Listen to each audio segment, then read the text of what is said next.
Ang Diyos ay maghahari na. Talikdan ang tanang sala,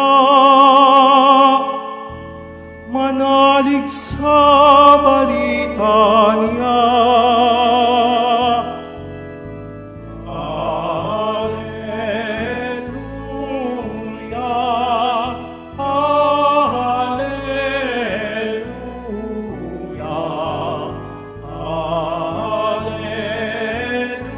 Hallelujah, Hallelujah.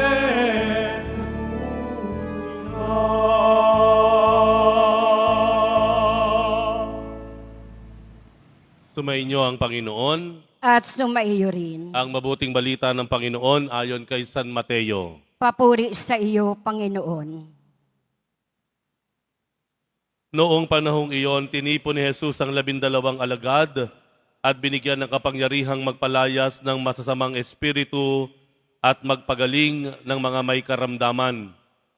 Ito ang pangalan ng 12 apostol, si Simon na tinatawag na Pedro at si Andres na kanyang kapatid, sina Santiago at Juan na mga anak ni Zebedeo, sina Felipe at Bartolome, si Tomas at si Mateo na publikano, si Santiago na anak ni Alfeo at si Tadeo, si Simong Makabayan at si Judas Iscariote, ang nagkanulo kay Jesus.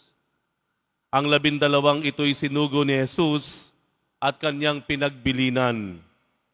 Huwag kayong pupunta sa lugar ng mga hentil o sa alimang bayan ng mga Samaritano. Sa halip ay hanapin ninyo ang mga nawawalang tupa ng sambayanan ng Israel. Humayo kayo at ipangaral ninyo na malapit ng maghari ang Diyos.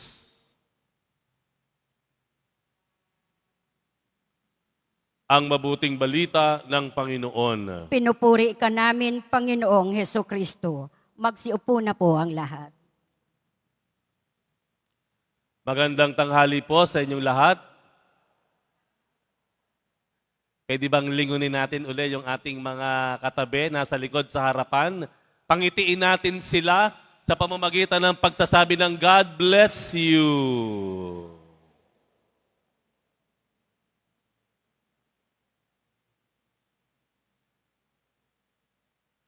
Ang sarap nung may bumabati sa'yo, no?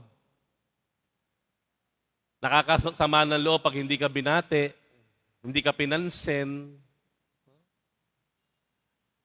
pag hindi ka nakasama sa listahan, hindi ka nabigyan ng invitation, nakakasama ng loob, di po ba? Yung ebanghelyo tungkol sa pagpili ni Jesus sa kanyang 12 alagad. Tandaan po ninyo, by this time, marami nang sumusunod sa Panginoon. Marami nang gustong maging close kay Jesus. Pero, sa dami nun, pumili lang siya ng 12. At pinangalanan pa. Pangalan pa. Sa tingin ninyo, may sumama ang loob? Paano kung kasama ka na ni Jesus? Biglang pumili si Jesus, hindi natawag ang pangalan mo. Di ba? Hindi kasama. Yung katabi mo, nakasama. Si Felipe pala yung katabi mo. Kasama ka, ba't ako hindi? Tanyag si Jesus eh. Kilala na siya, popular. Meron pang angking kapangyarihan. Ay sino ba naman ang may ayaw na makadikit mo ang ganitong klaseng tao? Pero nahiwalay. Tingnan niyo sa bandang huli. May napansin din kayo sa bandang huli? Nagbilin si Jesus sa kanyang mga alagad. Ano bilin ni Jesus? Hanapin ninyo ang mga nawawalang tupa ng sambayanan ng Israel. Huwag kayong pupunta sa mga lugar ng mga hentil at Samaritano. Uy, meron na namang hindi nakasama. Yung mga hentil, mga Samaritano, hindi na naman sila nakasama. May pinili na naman si Jesus, mga anak o nawawalang tupa ng bayan ng Israel. Kung hindi man pinili ni Jesus ang mga ibang lalaking naroroon o hindi man niya pinili sa puntong ito ang mga hentil at Samaritano, hindi niya sinasabi na binabaliwala ni Jesus ang mga taong naroroon. Hindi po. Ang binibigyan lang ng Panginoon ay binibigyan niya ng diin o pagpapahalaga yung pagtawag sa bawat isa. It is not about excluding, pushing away others. Ito ay paraan ng Panginoon na makita nila ang partikular o specific na tawag ng Diyos. Specific, hindi general. Hindi general, specific. Ibig sabihin po, sa totoo po niyan, kahit puro tayo Kristiyano, napakaraming Katoliko, pero ang tawag ng Diyos ay isa-isa sa atin. Specific for you. Pag sinabi ng Diyos, magmahalan kayo, iba-iba rin ang pag-aaplika o application sa bawat isa sa atin. Maliwanag po? Pag nagpahayag ang Ebanghelyo, ito ang utos ko, magmahalan kayo. Sabi dun sa Ebanghelyo. General, magmahalan. Pero ang dating sa atin, iba-iba. Hindi mo tatanggapin na general term yan, ay magmahalan, love, love, love, love, love. Hindi. Titignan natin yung salita ng Diyos kung papaano ito sa isang napaka-partikular na pamamaraan maisa sa buhay mo. Maaaring sa'yo, Lord, tinatawag mo akong magmahal sa makatubid, kailangan kong tanggapin itong aking kaopisina, kahit nakakabwisit siya. Sa katabi mo, pwedeng iba. Lord, sabi mo magmahal ako, patatawarin ko na yung kapatid ko. In other words, God is a God of specifics. Hindi siya basta paagaw. Hindi. Ibig sabihin yan, may kanya-kanya dapat tayong tugon sa kanyang hamon. Tutugunan natin sa napaka-partikular na pamamaraan. The specifics. Mahalin mo ang iyong bansa. Mahalin mo ang iyong bayan. General, di ba? Pero sa iba-iba sa atin, iba-ibang application nun.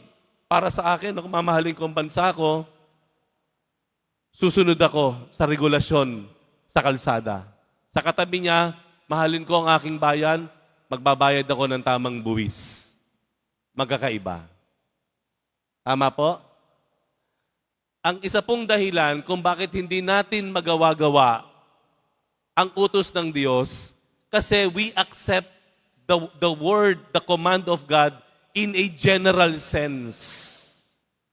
Ang kailangan po natin, alam niyo yon, kakagatin ninyo pira-piraso, ngunguyain ninyo isa-isa, imamunch ninyo, yun po dapat.